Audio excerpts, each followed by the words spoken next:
Germany में पहली बार आया हूं।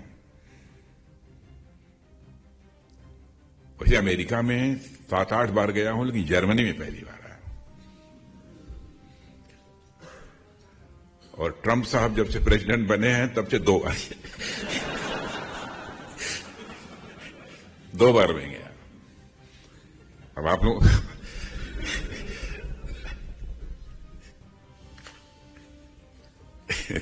आप लोगों के हंसने का क्या कारण है मैं समझ नहीं पाया।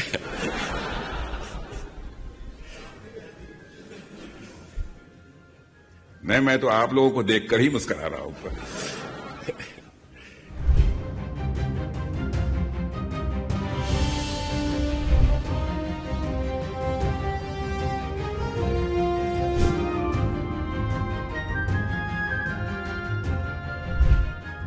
जर्मनी की इंटरनेशनल कम्युनिटी में एक साख है, एक क्रेडिबिलिटी है, और इकॉनमी के मामले में देखा जाए तो इस समय वर्ल्ड की टॉप 3 इकॉनमीज में हमारा जर्मनी इस समय खड़ा है। यहां पर जर्मनी के जो मूल निवासी हैं उनका कंट्रीब्यूशन है, वहीं पर किसी न किसी हद तक हमारे इंडियन डायस्पोरा के भी मित्रों का कंट्रीब्यूशन है। इस सच्चाई को भी कोई नकार नहीं सकता है।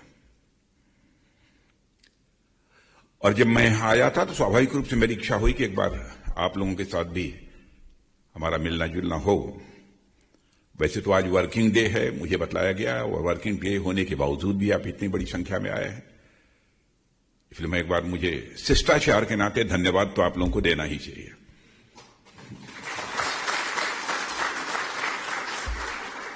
बहुत सारे लोग ऑफिस में काम करते होंगे, यूनिवर्सिटी में पढ़ने वाले भी 2-4 लोग होंगे, अन्य भी बहुत सारे काम लोगों के पास होंगे, लेकिन फिर भी आप सब यहां पर आए।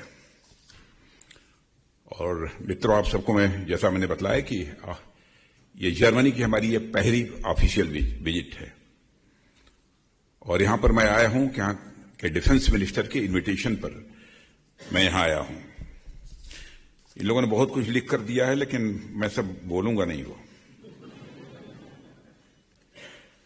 और साथियों, मैं मानता हूं कि अपने आप में एक अचीवमेंट है कि भारत और जर्मनी के रिलेशन समय के साथ धीरे धीरे मजबूत होते गए, और आज हमारे जर्मनी के साथ बहुत ही अच्छे रिलेशंस हैं।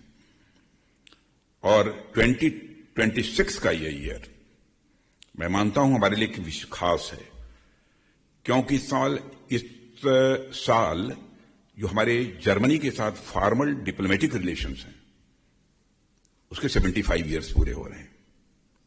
इसीलिए मैंने कहा कि यह बहुत ही खास है। और 75 ईयर्स का भारत और जर्मनी के रिश्तों का जो सफर रहा है, मैं समझता हूं परस्पर एक विश्वास बढ़ा है, म्यूचुअल रेस्पेक्ट बढ़ी है, और हमारे रिलेशन डेमोक्रेटिक वैल्यूज पर बेस्ड हैं, पूरी तरह से डेमोक्रेटिक वैल्यूज पर आधारित हैं। और मैं यह कह सकता हूं कि भारत और जर्मनी के बीच एक ऐसे रिश्ते बने हैं जो कि लगातार आगे बढ़ रहे हैं।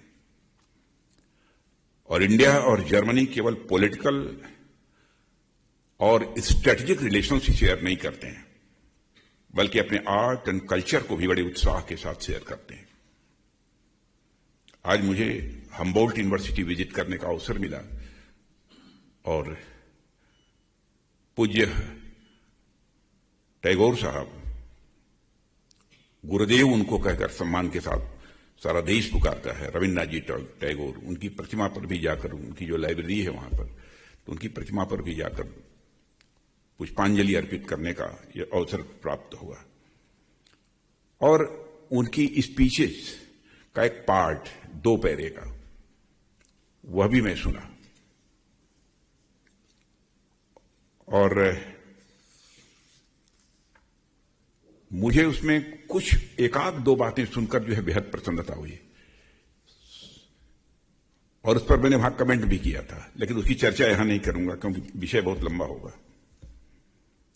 लेकिन इसे मैं सौभाग्य मानता हूं कि उस स्थान पर जाने का अवसर मिला है, और मैं भारत के भी बहुत सारे जो छात्र हैं उनसे भी कहूंगा कि जब भी जर्मनी जाना हो तो उस स्थान पर जरूर जाना चाहिए, और रविन्द्रनाथ टैगोर जी की जो लाइब्रेरी हो वहां विजिट करना चाहिए, और हो सके तो वहां बुक्स जो बहुत सारी रखी हैं, मैं कुछ बुक्स देख रहा था, सचमुच मुझे मेरी तो इच्छा हुई कि रुक कर उसको पढ़ना चाहिए, लेकिन समय का अभाव होने के कारण संभव नहीं हो पाया। लेकिन बहुत ही जाना हमारे लिए एक सुखद अनुभूति थी। और यहां की जर्मनी की धरती पर गुरुदेव रविन्द्रनाथ टैगोर का इस सम्मान मैं समझता हूं कि हम हर भारतीय का सम्मान है, ये कोई सामान्य बात नहीं है। और यूनिवर्सिटी ने, हमबोल्ट यूनिवर्सिटी ने इसे लगाया है, इसके लिए मैं यहां से इस डायस्पोरा की मीटिंग के माध्यम से उनके प्रति भी आभार व्यक्त करना चाहता हूं। साथियों, पिछले 7 डिकेड्स में हमारे संबंध हर सेक्टर में जर्मनी के साथ मजबूत हुए।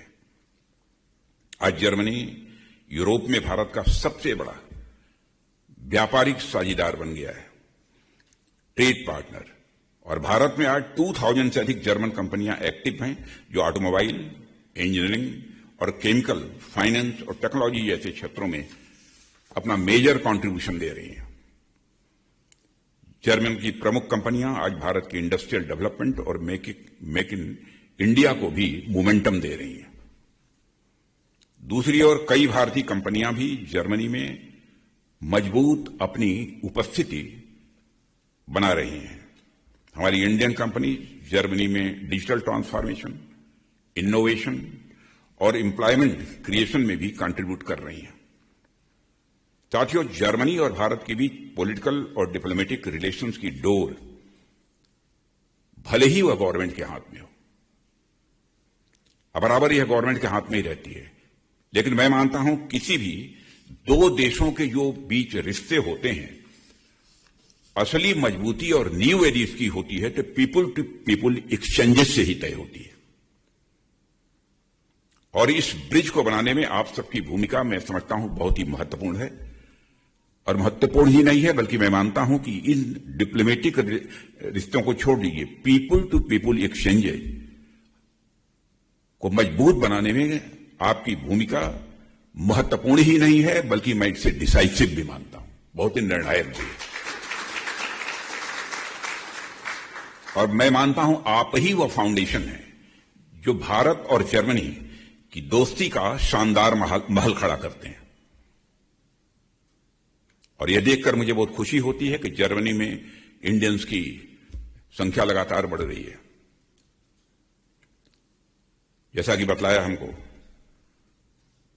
गुप्ते जी ने, और आज यह नंबर कितना बड़ा, 3.7 लाख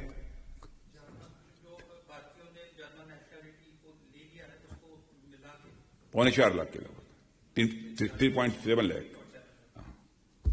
वाह, बढ़ते जाइए।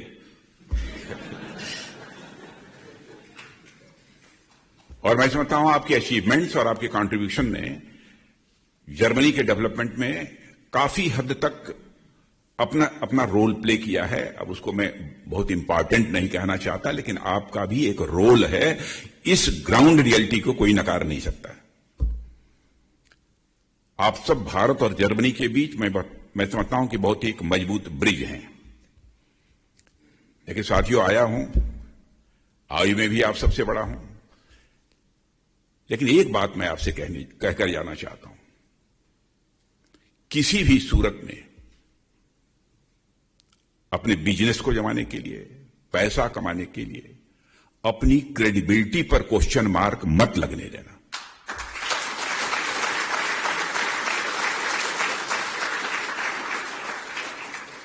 मनुष्य के जीवन में सबसे बड़ी उसकी कैपिटल, सबसे बड़ी पूंजी यदि कोई होती है तो उसकी क्रेडिबिलिटी होती है, उसकी साख होती है, विश्वसनीयता होती है।